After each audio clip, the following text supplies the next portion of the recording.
Albania is a beautiful country.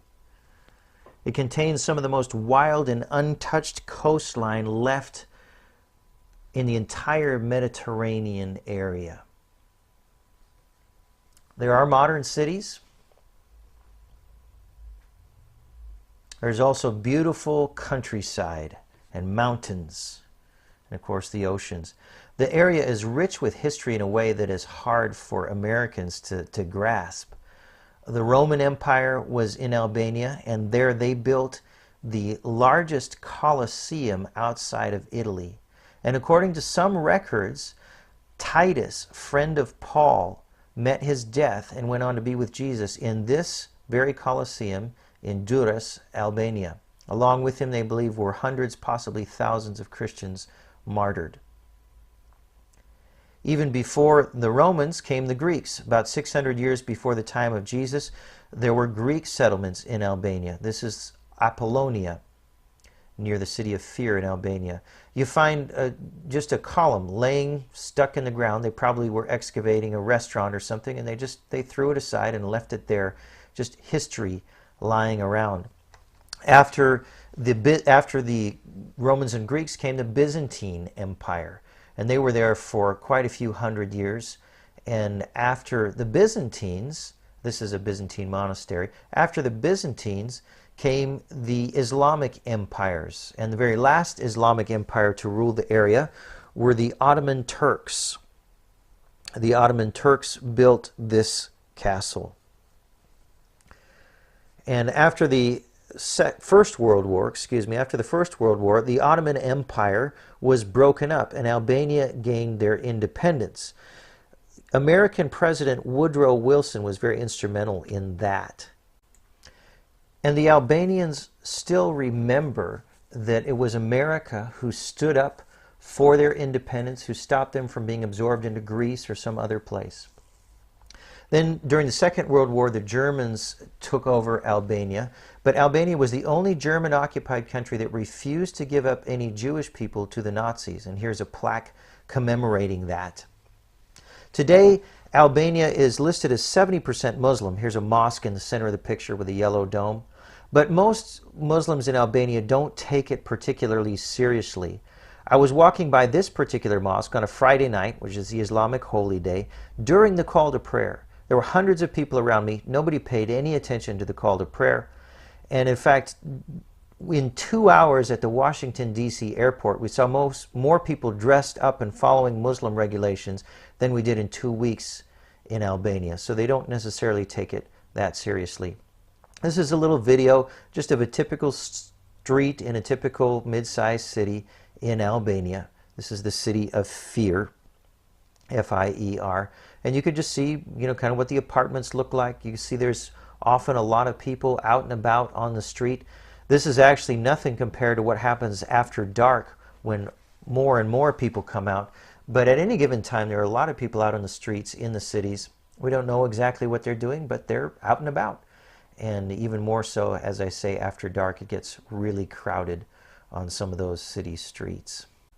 Albania is a weird kind of mix of modern times and things that are not so modern. Here are some communist-era apartment blocks. Everybody, from the least to the greatest, hangs their laundry out on the balcony. I'm convinced even the Prime Minister must do that. But, your internet is pretty reliable, electricity is pretty reliable, but then you'll come right downtown here. This is 2 blocks from the center of the second largest city. You have sheep and horses grazing in just a sort of a weedy, vacant lot. There's no fence here. There's just a shepherd who drives the animals down to graze and then drives them back home in the evening. Here's another place where that little hole in the wall that you see there is actually used as a public bathroom. And then you just turn exactly to your right. I took this picture, just swiveled on my heel, turned this way, and took this picture of a beautiful resort and some nice apartment buildings. A lot of contrasts in Albania. Some narrow streets. This is actually the Jewish street commemorating the salvation of the Jews during the Second World War. And right here is a dentist right on the street. One day we walked by here and he was working on somebody in the chair. We were about 5 feet away from him. A lot of sort of narrow alleyways, a lot of nooks and crannies, a lot of rooftop gardens. People make use of their rooftops quite a bit. Here you see another typical rooftop area in Albania. They grow things too. They grow some pretty flowers. They grow grapes and other things like that on their roofs.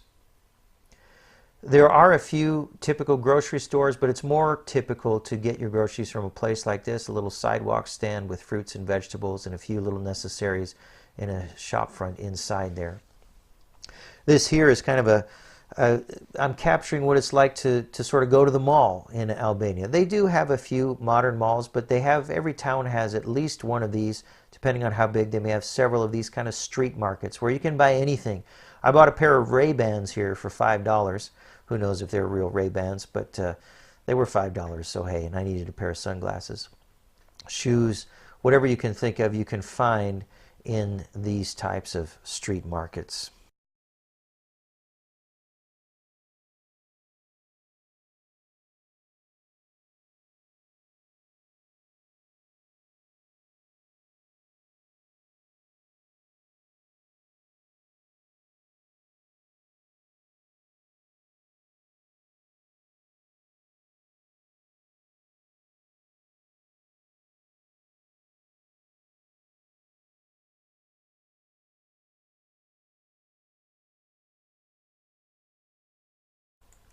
A lot of buildings in Albania are kind of half finished. You see there's one right next to the other one. They're both unfinished. One is more than the other. But it's very typical to see buildings that are just only partially finished. People don't typically get loans from the bank. They just build as they have the money, and so again that often leads to a pause. Very normal to see a 5-story apartment building with maybe 1 or 2 apartments in it that are finished and then 4 bare floors above it, and people living in the 1 or 2 finished apartments and then the other part just sitting empty. Some of these places sit undone and unfinished for years. Here's another video, typical video of sort of the street as you go, and again you can see some of these apartment buildings. Some of them are finished, some of them are also not finished. They're even selling apartments in some of these unfinished buildings.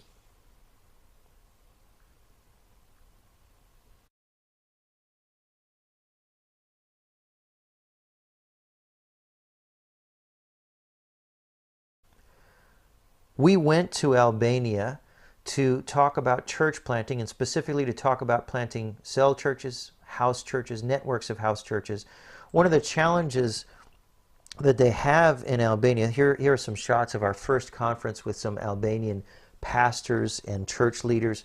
My son Isaac and this young man named Elvis made coffee for us as we met in a little coffee house.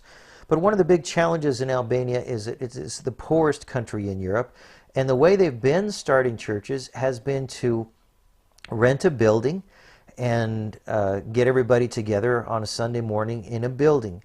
And those of us who are part of Life Together churches, we know that there are some great ways to make disciples that don't involve that. But in Albania, it's challenging because you don't have enough money for a building. And so only people who are supported by mission organizations really have the money to start a church. One of the ideas that was brought out by missionary Daryl Snyder was to have church in a coffee shop. There are dozens of coffee shops all over every city, town, and village in Albania. Here are some pictures of a few of them. But they're everywhere. They are ubiquitous. You can't turn around without bumping into a sidewalk cafe or something like that. If you see the word bar in some of these pictures, a bar is just a place that serves any kind of drink, not necessarily alcoholic drinks. But they're all over the cities, all up and down the city blocks. Every neighborhood has at least one. Most neighborhoods have more than one coffee shop. And so one of the ideas that we floated is to have people meet in a coffee shop in hours when the coffee shop is not particularly busy, and to have church in that kind of context, and to do it as we do it with Life Together churches by having a cell church, a house church meeting, a small group meeting, in other words. And so that was one of the ideas that we floated. People were very receptive to that. They thought that was a very useful idea. They're very excited about the Life Together Church's model.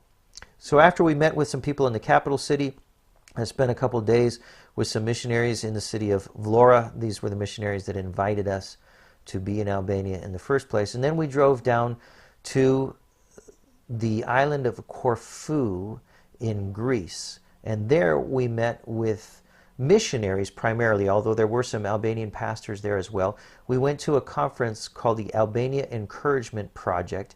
The Albania Encouragement Project is actually an organization that supports and coordinates more than 320 individual missionaries who are members of about 120 different organizations. Right here, we'll just give you a taste of one of the worship services we attended while we were in Albania.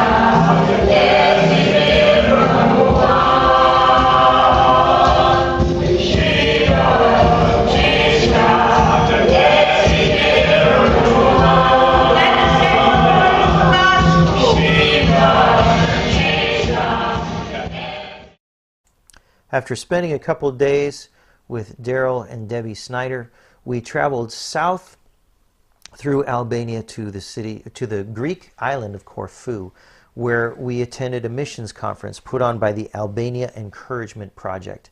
The Albania Encouragement Project is a great organization. They they connect over 320 missionaries in 120 different mission organizations. And we met with some of the missionaries while we were there. We had 2 different presentations at the conference to those missionaries about cell church, house church, and networked house churches. And there was a lot of good receptivity to this. At first, there were a couple missionaries who weren't sure that Albanians would be willing to meet in each other's homes. But then after an Albanian pastor stood up and said they'd been doing this for a couple years and had 90 people in 7 different cell groups, the missionaries began to perk up and see that maybe there was some potential here. And so there was a lot of receptivity. In fact, I feel like there was a lot more openness to this in Albania than there was in the United States. And I want to close with a letter from missionary Daryl Snyder. It was he emailed me the day after I got back from Albania. He said, "Wow, what a couple of weeks. I enjoyed the time with you all immensely, and I believe it will bear much fruit. I met with several pastors this week, and they are already thinking of ways to apply the house church model. Herveen, that's one of the pastors, told me that they've been praying about planting churches in 2 communities, but do not have the resources. Now they're seeing that the house church model may be the way to go. Tamora and Tony are seeing that this may be a way to encourage and feed the church plant they are working with in one of the villages. Tony has developed a sermon series that would be, for new believers, and he's considering how he can record this and use it in other areas. I talked to the leader of Family Life Ministries for Campus Crusade about helping to start a house church and using some of their marriage and family materials. They have a new 6-part series on marriage that they thought could work very well for the meetings at the family bar we looked at here in Vlora. We discussed the potential to invite non-believers to a 6-week class and how they may be more open to a short-term commitment. I also felt that marriage materials where the Word of God is applied would help non-believers to see that the Word of God has wisdom and is alive today. Dreaming and seeing potential, that is where we are. This is such an exciting time. You have referred to the Worcester House Church as a guinea pig. I'm seeing it as a prototype of something big. A Greek pastor in Corfu, a counselor from Holland, Tim and Gerta Hagen, all expressing interest and beginning to see what could be. Wow. Praying for God to keep stirring imaginations. I want to say thank you to everyone who prayed for us and who gave financially to the trip. I prayed that we could be catalysts. My prayer was that we could go there and kind of start a fire, start a movement towards disciple making through house church, cafe church in Albania. And cautiously, I do feel that this is what has happened. I think Albania needs our continued prayers. Life Together churches will continue to network and provide support and materials to ministries in Albania. And it's possible, maybe even likely, that in the future, more trips for future training and encouragement would be helpful to those making disciples through house church planting in Albania.